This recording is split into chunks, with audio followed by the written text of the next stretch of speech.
Whether we want it or not, hurricane season will be with us for the next 6 months, starting June 1st. But, you know, it doesn't take a hurricane or a tropical storm to bring trees down and cause plenty of damage in the process. The reality is there's some things homeowners can and should be doing to minimize damage to trees and nearby structures. Amaury Martinez is an arborist with Davey Trees here to talk about that and give us some advice. Amaury, thank you for being here. I know some things we just can't guard against, but I've heard that trimming our trees is one of the main things we can do. Why is it so important to trim trees back as we head into the hurricane season? Hi, good morning, Gabriel. It is very important because if the canopy of your trees is really heavy, it will retain more wind, causing more pressure at the main stem of the tree and the base. So if you have a tree that is pretty weak and is retaining wind, most likely you'll have some broken branches or possibly the tree uprooting.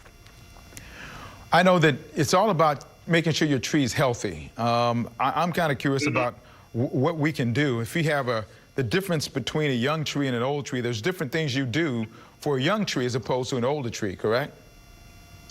Yeah, that is correct. On younger trees, they are, since they're still establishing or, they're in good health, unless something drastic happens, then that's when you're going to have problems.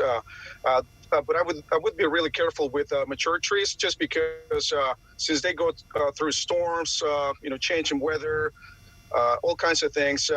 There's some factors that you need to look out for, especially, like I said, with mature trees. And one of them being decay or anything bad growing at the base of the tree or at the main trunk. And that can be just as easy as inspecting it. You can see decay, can you not? Easy to do. Yeah, absolutely. And decay will usually form around the main stem or the main limbs, and that's due to either the tree being around too much moisture for a long time, or maybe an injury that happened, injuries of some sort that happened in the past, and now the tree is unable to close that injury fast enough, so decay starts to form.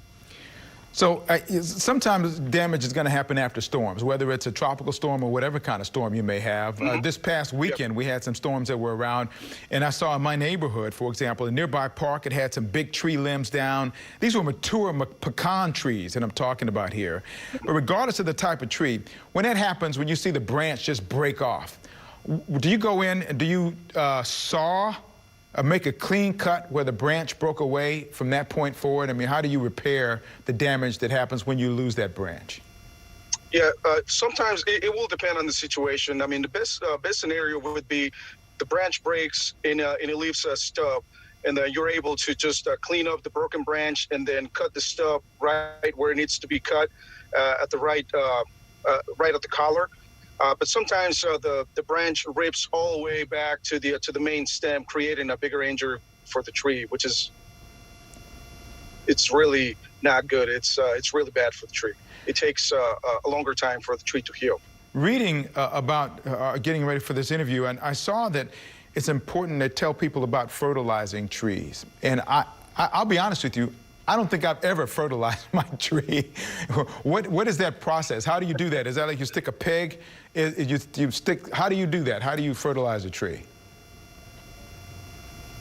The method that Davey Tree uses, I mean, we produce our own fertilizer brand, something that you can't get at the stores.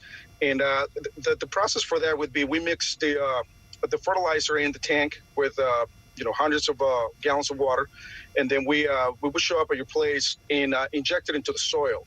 All of our fertilizer it doesn't contain any chemicals, so basically we're trying to reproduce what's available for the tree when they're growing in the woods. Put it in a powder form and then apply it in a liquid form to your tree.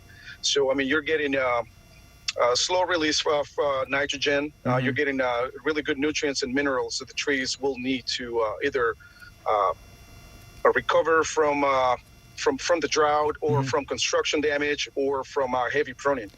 Last question for you now about mulch. I've seen mulch piled up in like a volcano around trees, and I think I've heard this different in terms of how you do it. People tend to pile that mulch up around the base of the tree. Good or bad? Mulch is really good for the tree if you do it the proper way. You mentioned volcano mulch, and volcano mulching it's actually really bad for the trees because excess mulch will create moisture, extra unwanted moisture at the base of the tree, and can possibly cause some rot right at the base, which obviously you don't want on a tree. But mulching, if you do about 2 or 3 inches of mulch around the base, that's actually good because the mulch will break down and produce organic matter, which will become food for the tree, and it will kind of keep the weeds, the weed population down. The tree will be able to have more moisture there because of the mulch. So mulch is good. It's just when you have a lot of it, it becomes a problem.